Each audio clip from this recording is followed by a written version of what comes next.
Kali ini kita bahas tentang membersihkan titik latifah. Seseorang siapapun itu tidak akan bisa mengendalikan dirinya atas hatinya, atas jasmaninya, atas ruhnya, karena aruhu min amri Robi. Ruh itu urusannya Allah, hati itu urusannya Allah, ruh itu urusannya Allah. Dalam diri manusia itu ada 7 latifah, sebagaimana ada pintu 7 langit. Latifah itu adalah latifah kolbi, latifah siri, latifah khofi, latifah ahfa, latifah ruh, latifah nafsi, dan latifah kolab atau kulu jasad badan. Kalau manusia itu membersihkan latifah dalam tubuhnya, maka sama saja dia membersihkan diri dari 7 kekotoran yang menjadi sebab tertolaknya amal sampai menembusi 7 langit. Dengan sendirinya kalau 7 latifahnya bersih dari sifat tercela, maka sama saja dia telah membuka 7 pintu langit. Ini sebenarnya teori sangat sederhana, tapi mungkin jarang orang yang berpikir ke sana. Jika 7 latifah kita terbuka bersih dari batu dan kekotoran yang menutup sumur fadilah, maka air fadilah dari Allah akan memancar tanpa harus kita mengupayakan agar air keluar, sebagaimana sumur yang telah ketemu sumbernya yang ada 7. Sumur itu akan menyumber terus tanpa kita mengupayakan agar airnya keluar. Nah, saat pembersihan dan penggalian 7 pintu latifah itu, dan saat pembersihan soal ruhani itu jelas bukan urusan kita, juga bukan urusan cleaning service manapun. Tak ada pembersih atau sabun apapun yang bisa membersihkan. Tak bisa itu dilakukan manusia, kecuali oleh Allah yang bisa membolak-balikkan hati, penguasa alam ruh, alam sir dan ahfa. Maka tak ada solusi paling cerdas, melebihi solusi mendekatkan Sang Maha Membersihkan, yaitu Allah, agar ruh kita, kolbu kita, dibersihkan, dan pendekatan itu dengan memperbanyak zikir mengingatnya. Sebab Allah itu beda dengan makhluk. Dia tak butuh disogok atau membutuhkan makanan enak, atau diberi parsel agar kita menjadi dekat. Tapi dia didekati dengan pendekatan kehambaan kita, maunya kita menghamba, mengingatnya, dalam tidur, duduk, berdiri, menunjukkan kecintaan kita. Selama manusia itu belum maksum, terjaga dari jin dan setan, maka manusia itu akan selalu dimasuki jin atau setan.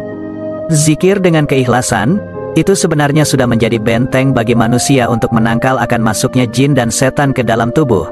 Tapi jarang manusia itu bisa ikhlas, makanya kebanyakan tetap saja dimasuki jin dan setan. Ketika seseorang itu tidak menjalankan zikir atau amaliyah, orang itu akan dimasuki jin dan setan. Cuma intensitasnya tidak tinggi, tetap dimasuki.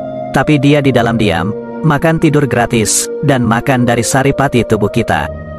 Ketika seseorang itu menjalankan zikir yang ada sanad yang benar, maka jin dan setan dalam tubuh itu akan kontraksi. Mereka yang sebelumnya ngendon di dalam, kepanasan, berontak, dan tak bisa keluar atau lupa cara keluar, karena memang mereka sebelumnya anteng saja di dalam, dan maunya hidup gratis di dalam. Tapi kok tiba-tiba panas, timbullah berontak mereka mengakibatkan efek pada tubuh kita. Syukur mereka bisa keluar, misal kita mual lalu muntah, atau datang saja kepada orang yang bisa mengeluarkan agar bersih. Sama ketika seseorang itu zikir tidak ikhlas, ingin sakti, ingin kaya, ingin berkedudukan, dan lain-lain, maka jin juga akan masuk ke dalam tubuh kita, karena ketidakikhlasan kita dalam zikir. Makanya usahakan hilangkan maksud dan tujuan selain Allah. Lakukan saja zikir yang diperintahkan guru, hilangkan tujuan ini itu, agar tak dimasuki jin. Jika dimasuki jin, karena memang ikhlas itu susah, maka datang ke gurunya minta jinnya dibersihkan. Seorang guru yang baik itu akan bisa memproteksi muridnya. Sebab titik latifah tempatnya di dada dan kepala manusia, maka zikir la ilaha illallah, kemudian melafatkannya mengikuti urutan titik latifah. Sebab maksud la ilaha illallah itu digunakan membersihkan titik latifah dari segala macam kotoran sifat tercela yang tumbuh di titik latifah, seperti membersihkan kerak di suatu benda. Maka gerakan membersihkan mengikuti bentuk dari benda yang akan dibersihkan. Itulah kenapa ada gerakan menggeleng ke sana kemari, mengikuti urutan bentuk titik latifah. Jadi syariatnya zikir la ilaha illallah itu untuk membersihkan titik-titik latifah dari sifat tercela, dan hakikatnya melakukan zikir la ilaha illallah itu untuk agar nafsu dan ego kita tunduk mengakui kalau tidak ada yang wajib ditaati, wajib ditunduki, wajib dibuat sandaran, bertawakal, tidak ada yang kekal kecuali Allah. Ego kita diruntuhkan untuk menyerah dalam pengakuan dan kehambaan. Lahiriahnya kita membersihkan dengan gerakan mengikuti posisi titik latifah, karena mau membersihkan titik latifah dari sifat tercela, dan batiniahnya kita mengakui dan tunduk taat menghamba pada ketunggalan Allah dalam ubudiyah, tidak ada Tuhan-Tuhan yang lain yang wajib ditaati. Ketika latifah selalu dibersihkan, lambat laun akan bersih dari sifat tercela. Ketika telah bersih, baru amal-amal termasuk doa kita bisa lolos melewati langit dan diterima Allah. Lalu baru ada namanya ijabah doa. Ini belum pembahasan tingkatan langit, baru membahas kalau amal ibadah tidak akan diterima Allah dan doa kita itu tidak akan diijabah Allah kalau belum melewati pintu langit. Dan yang menghalangi pintu langit itu karena di situ ada malaikat yang menjaga pintunya, yang diberinya tidak boleh menerima amal melewati mereka.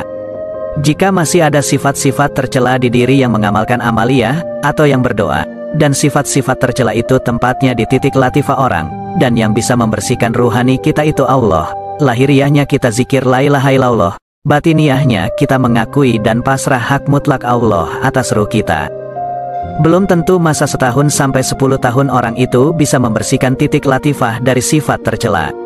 Selama orang itu berkumpul dengan manusia, dan berkecimpung dengan manusia, aneka macam sifat tercela itu akan muncul lagi walau berulang kali dibersihkan. Karena kecimpung dan bergelut dengan kehidupan orang lain, anasir jahat dari orang lain bisa menimbulkan rumput sifat tercela yang asalnya sudah mati, tumbuh lagi, dan malah bisa menjadi lebih subur dari sebelumnya.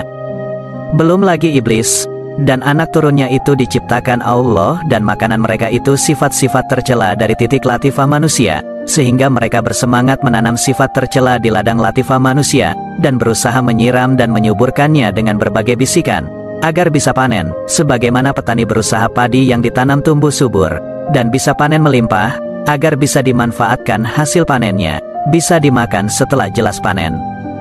Iblis juga begitu. Mereka berusaha tanamkan sifat tercela subur di tanah titik latifah manusia. Dia siram dan dia pupuk, agar panen melimpah, iri dengki, marah, ujub, sombong, sumah, riak, yang ditanam di titik latifah itu bisa panen, dan mereka bisa makan kenyang, sebagaimana petani tak mau dilarang ke sawah, karena harapan akan panen melimpah. Juga iblis tak mau dilarang mengganggu anak cucu Adam, karena harapan kenyang dari panen yang dia tanam. Manusia juga begitu. Jika membersihkan diri dari sifat tercela itu juga akan mendapatkan pahala, dan membersihkannya itu, makanya digolongkan sebagai sebagian iman. Anadofatu minal iman, bukan minal Islam, tapi minal iman. Karena bahasan yang dibahas, bersifat ruhani, bukan jasmani. Bersifat ruh, tidak terlihat. Bukan jasad, jasad itu hukumnya hukum syariat atau Islam, dan ruh itu hukumnya adalah hakikat atau iman. Isinya Islam itu syariat, isinya iman itu hakikat. Karena yang dibersihkan itu latifah ruh, maka dinamakan nadofah itu minal iman bukan minal Islam, karena bukan lahiriah yang dibahas tapi batiniyah. Dan siapa yang rajin membersihkan diri, membersihkan titik latifahnya, dengan sendirinya akan naik derajat insaniyahnya, ke derajat kewalian, dari derajat orang biasa menjadi derajat kekasih Allah.